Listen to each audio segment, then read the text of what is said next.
50 sentimo 1983 error coin. Shout out sa mga subscriber at viewers ng Gamboa FC YouTube channel. Kung bago kayo sa channel kung ito Gamboa FC, mag-subscribe na po. Salamat po at shout out sa inyo. Ibibigay ko sa inyo ang 50 centavos 1983. Ito ay gawa sa copper nickel at nasa likuran ang monkey eating eagle. Ito po nakasulat 50 sentimo at nakalagay dito ang Pito Kupaga Jeffrey. Papakita ko sa inyo ang error coin 50 centavos 1983 na may diameter ng 25 mm, may bigat na 6 na gramo at may kapal na 1.62 mm.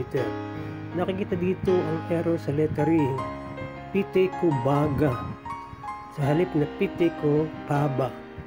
Nakikita dito ang pagkakaiba sa lettering Pito Kupaga at Pite Kubaga.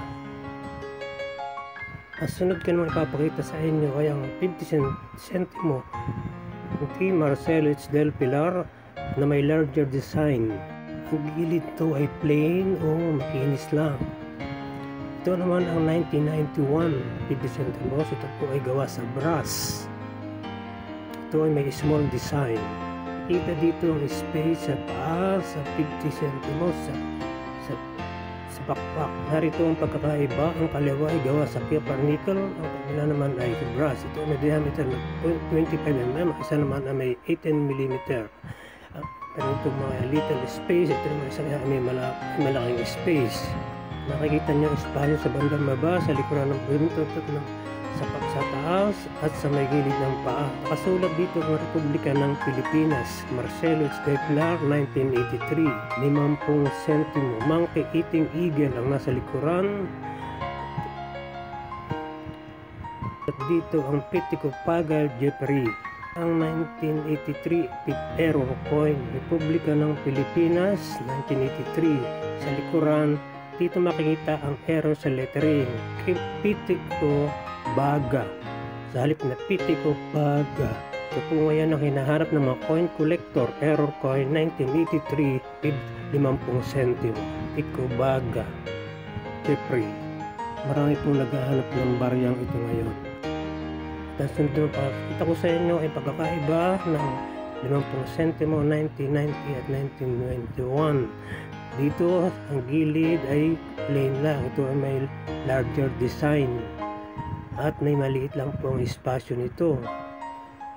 Pakpak halos dumikit na sa gilid, malapit na malapit sa gilid. Ganon din ang buntot, halos dumikit na sa gilid.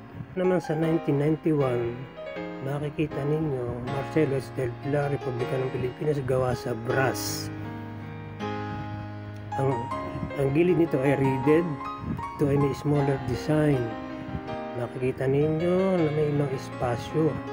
Dikit ang 50 sentimo doon sa gilid kumpara doon sa isa. Ganoon din sa taas, may space sa likod. Yung buntot na space. Ganoon din doon po sa paa. Makikita nyo may space.